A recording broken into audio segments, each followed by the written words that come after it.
ایک وقت تھا جب حضرت عمر رضی اللہ عنہ اسلام کے سب سے بڑے دشمن تھے، تلوار لے کے نکلتے تھے محمد صلی اللہ علیہ وسلم کو قتل کرنے، لیکن جب واپس آئے تو بن گئی اسلام کے سب سے بڑے رکھوالے۔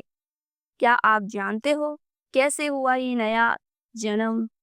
رکو، اس کہانی کو مس مت کرنا، کیونکہ یہ صرف ایک تبدیلی کی کہانی نہیں، یہ ہے ایک دل ہلا دینے والی محبت، سیکریفائس اور سچائی کی مثال۔ السلام علیکم دوستو۔ حضرت عمر ابن الخطاب رضی اللہ عنہ کا تعلق قریش کے ایک عظیم خاندان سے تھا۔ ذہنی طور پہ وہ بہت تیز، فزیکلی مضبوط اور ایک بریلینٹ لیڈر تھے۔ وہ جہالت کے دور سے سب سے زیادہ رسپیکٹڈ لوگوں میں سے تھے۔ ان کی سوچ، ان کا غصہ، ان کا جذبہ، سب کچھ انٹینس تھا، لیکن ان کا دل اسلام کے خلاف بھرا ہوا تھا۔ جب انہوں نے سنا کہ محمد صلی اللہ علیہ وسلم لوگوں کو قریش کے خاندانوں سے دور کر رہے ہیں، ان کا خون ابل گیا۔ ایک دن عمر رضی اللہ عنہ نے قسم کھائی، آج میں محمد صلی اللہ علیہ وسلم کا کام تمام کر کے رہوں گا۔ تلوار لے کر نکل پڑی، لیکن اللہ کی پلاننگ کچھ اور تھی۔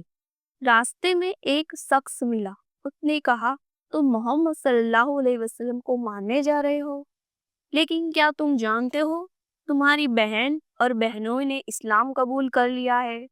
یہ سن کر عمر رضی اللہ عنہ غصے سے لال ہو گئے، سیدھے اپنی بہن فاطمہ کے گھر چلے گئے۔ وہاں جا کر دیکھا وہ دونوں قرآن کی تلاوت کر رہے تھے۔ انہوں نے زور سے چیخ کر کہا، تم لوگ بھی اس کا دین قبول کر چکے ہو؟ فاطمہ رضی اللہ عنہا نے جواب دیا، ہاں، ہم نے محمد صلی اللہ علیہ وسلم کو اپنا نبی مان لیا ہے۔ غصے میں عمر نے اپنے بہنوں کو مارنا شروع کیا، لیکن فاطمہ نے بیچ میں آ کر کہا، عمر، کر لے جو کرنا ہے، لیکن سچ یہ ہے کہ لا الہ الا اللہ محمد الرسول اللہ۔ یہ لفظ عمر کے دل کو چھو گیا، دل نرم ہو گیا، رونے لگے۔ اسی وقت کہا، مجھے بھی لے چلو محمد صلی اللہ علیہ وسلم کے پاس۔ جب محمد صلی اللہ علیہ وسلم نے دیکھا کہ عمر آ رہے ہیں، صحاب ڈر گئے۔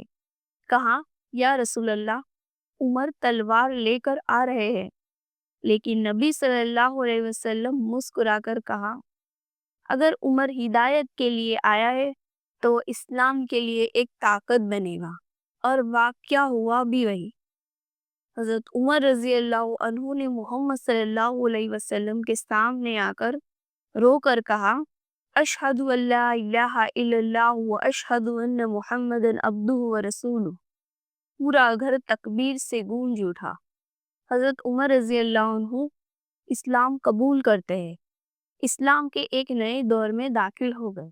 جس دین کو لوگ چھپ کر مانتے تھے، عمر رضی اللہ عنہ نے اسے کھلے عام اپنایا۔ سب سے پہلا کام کعبہ میں جا کے نماز پڑھنا۔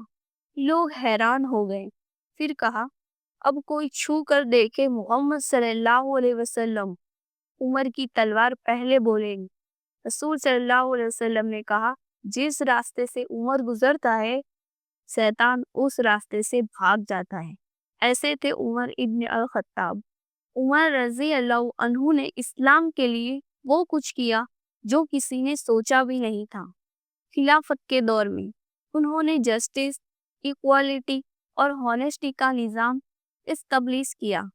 بیت المال کا system, salary for soldiers, legal court, سب ان کے وقت کا تحفہ تھا۔ اور جب ان کی شہادت کا وقت آیا، ان کے لبوں پر تھا، مجھے اپنے نبی صلی اللہ علیہ وسلم اور ابو بکر رضی اللہ عنہ کے ساتھ دفن کرنا۔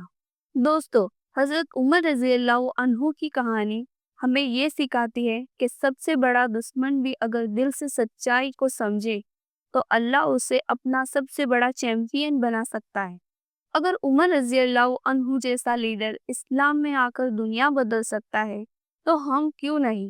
آج بھی ضرورت ہے عمر جیسی ہمت کی، عمر جیسی ایمانداری کی اور عمر جیسی وفاداری کی۔ شیئر کرو یہ ویڈیو تاکہ سب تک پہنچے یہ روح کو چھو دینے والی کہانی۔ اور ملتے ہیں اگلی ویڈیو کے ساتھ، تب تک اللہ حافظ۔